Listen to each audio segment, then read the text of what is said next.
ബ്രഹ്മദേവന്റെ നിർദ്ദേശപ്രകാരം ദക്ഷ മഹാരാജാവും പ്രസുത റാണിയും ഒരു മകൾക്കുവേണ്ടി ആദിപരാശക്തിയെ പ്രാർത്ഥിച്ചു. അവരുടെ തപസ്സിൽ പ്രസന്നയായ ദേവി തന്റെ വിശ്വരൂപത്തിൽ അവർക്കു മുന്നിൽ പ്രത്യക്ഷപ്പെട്ടു. തന്റെ അംശം അവർക്കു മകളായി ജനിക്കുമെന്നു വരം നൽകുകയും ചെയ്തു.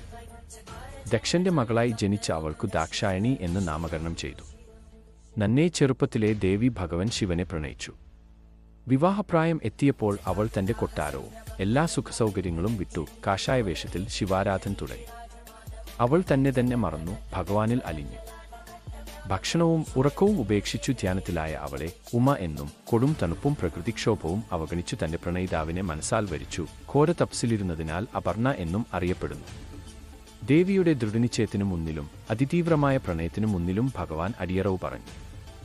അങ്ങനെ ഉമാമഹേശ്വര സംഗമം നടന്നു.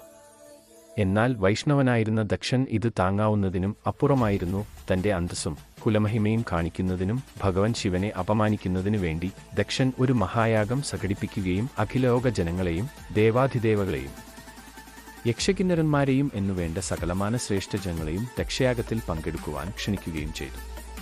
പക്ഷെ മകൾ ഉമയെയോ മരുമകൻ ശിവനെയോ അദ്ദേഹം വിളിച്ചില്ല. എന്നാൽ ദക്ഷയാഗത്തെക്കുറിച്ച് അറിഞ്ഞ ദേവി തനിക്കു പിതാവിന്റെ സമക്ഷം പോകണം എന്നും തന്നോടൊപ്പം വരണം എന്നും മഹാദേവനോട് അപേക്ഷിച്ചു. ശിവൻ അതിന് സമ്മതിച്ചില്ല. എന്നാൽ ദേവി പിന്മാറാൻ ഒരുക്കമല്ലായിരുന്നു. എന്തുവന്നാലും ദക്ഷയാഗത്തിൽ പങ്കെടുക്കുവാനും തന്റെ പിതാവിനോട് ഈ അവഗണനയെക്കുറിച്ച് ചോദിക്കുവാനും ദേവി തീരുമാനിച്ചു. ഭഗവൻ ശിവൻ ദേവിയെ വിലക്കി. അവിടെ ചെന്നാൽ അവൾ അപമാനിതയാകുമെന്നു ശിവൻ മുന്നറിയിപ്പ് നൽകിയെങ്കിലും ദേവി തന്റെ തീരുമാനത്തിൽ ഉറച്ചുനിന്നു. അവസാനം ഭഗവാൻ ദേവിയുടെ തുണക്കായി തന്റെ ഭൂതഗണങ്ങളെ അയച്ചു. ക്ഷണിക്കാതെ യാഗത്തിനെത്തിയ ദേവിയെയും ഭൂതഗണങ്ങളെയും ദക്ഷൻ അപമാനിച്ചു. ദേവി താൻ ശിവന്റെയൊപ്പം എത്ര സന്തോഷവതി ആണെന്നതും അദ്ദേഹം നാനാലോകത്തിലേക്കും മികച്ച ഭർത്താവ് ആണെന്നും പറഞ്ഞു ദക്ഷനെ സമാധാനിപ്പിക്കാൻ ശ്രമിച്ചു. ദക്ഷൻ ഇതൊന്നും ചെവികൊള്ളാതെ ഭഗവാനെ രൂപത്തിന്റെയും വേഷഭൂഷാദികളുടെയും പ്രാകൃതമായ ആചാരങ്ങളുടെയും കാര്യം പറഞ്ഞു വളരെ നീചമായി അപമാനിച്ചു.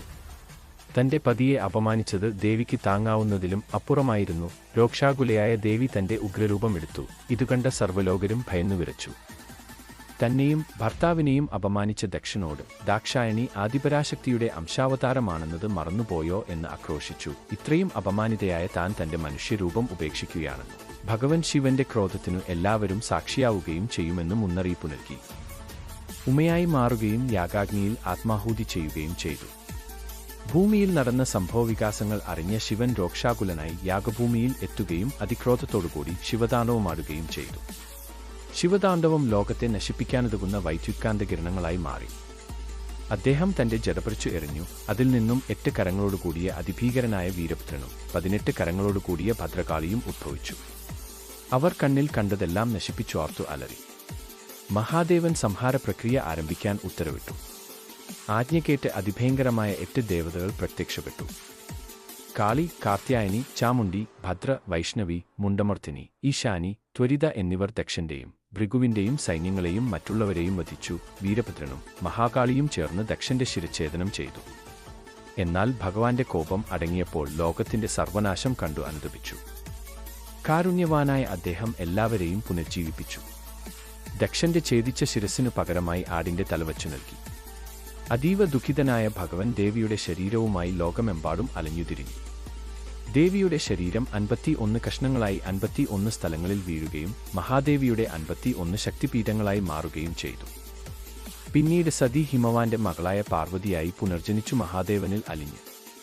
ശക്തിയുടെയും ശിവന്റെയും കഥ പ്രണയം, വിരഹം, സ്വാഭിമാനം, ദാമ്പത്യം തുടങ്ങിയവയുമായി ബന്ധപ്പെട്ടിരിക്കുന്നു. നന്ദി.